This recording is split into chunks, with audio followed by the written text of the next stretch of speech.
Сәлем достар, егер сіз компьютерге арналған дәл Photoshop программасы сияқты бір суреттегі объектті телефонда кесе алмай жатқан болсаңыз, осы видеоны соңына дейін көріңіз. Объектті кесуді екі программада көрсететін боламын. Оның бірі Magic Eraser, екіншісі PixArt. Magic Eraser'ге кіреміз. Осындай реклама шығып кетеді. X-ті басамыз, мына астына фото дегенді басамыз. Одан кейін өзіңіз кесейін деп жатқан фотоны таңдап аласыз және готовыны басасыз. Және мына жерде волшебная палочка деген бар. Соны басып жіберетін болсаңыз, дереу предметтің айналасындағы заттарды алып тастайтын болады, өшіретін болады. Бірақ бұл волшебная палочка дұрыс істемейді. Сол үшін біз мына стереть дегенді таңдайтын боламыз.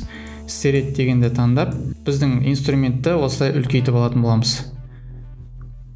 Дәл осылайына сіз объектті кесіп алатын боласыз.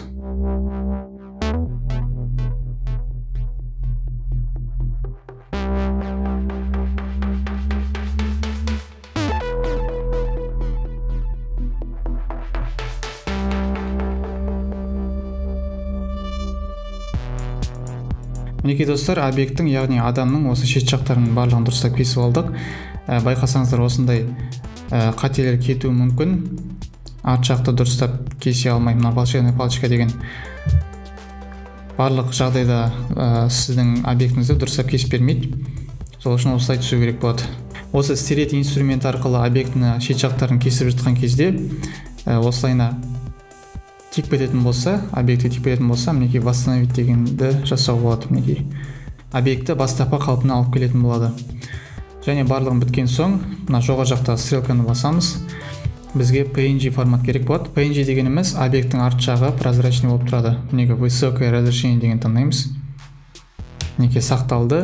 Галереяның ішіне кіріп қарасақ, фотоны дұрыстап кеспеген екен. Бұның барлығын дұрыстап обработка жасау керек. Стереть инструмент арқылы. Мінекей байқасаңыздар, мінекей шет жағы дұрыстап кесілмеген екен. Сіз жасайтын болсаңыз, барлығын әр детальді қарап асықпай, барынша осы объекті үлкейтіп алып тұрып істеген дұрыс. Объектті обрезка жасау үшін екінші программа PixArt программасын қолданамыз. PixArt'ты ашамыз. Плюсті басқаннан кейін сізге фотолар шығарып береді. Все фото деген таңдаймыз. Мен өзім кесейін деп жатқан фотоны қазір таңдайтын боламын. Фотоны таңдағаннан кейін астында мына инструменттер тұрады. Қайшының суретімен мінекей вырез деп тұрады. Сол вырез дегенді таңдағаннан кейін мына жерде человек деп тұрады. Человек дегенді басамыз. Сол кезде дәл Photoshop'тағы предмет деген инструмент сияқты осылай первоначально сізге адамды кесіп беретін болады. Яғни біз мына жақта просмотр, предпросмотр қарауымызға болады. Мінекей жаңағы Magic Eraser программасына қарағанда PixArt программасы жақсы істеп тұр. Егер де сізде однотонный мына жақтағы аппақ фон болатын болса, жаңағы Magic Eraser программасы да жақсы кесетін еді. Ол программада стенадағы обойдағы осы суреттер кесу қиынға соқты. Мына жақта біз предпросмотр, яғни осылай қарай аламыз, дұрыстап кесілген бе екен деп. Егер де түсетін жерлер болатын болса, мына ластик дегенді таңдап, осылай түсетін боламыз. Егер де артық кесіліп жатқан болса, осылай қолыңыз тик кететін болса, мына назад деген кнопканы басасыз. Дәл осылай сіз объектіні дұрыс кесілмей қалған жағдайда ластик арқылы түсетін боласыз.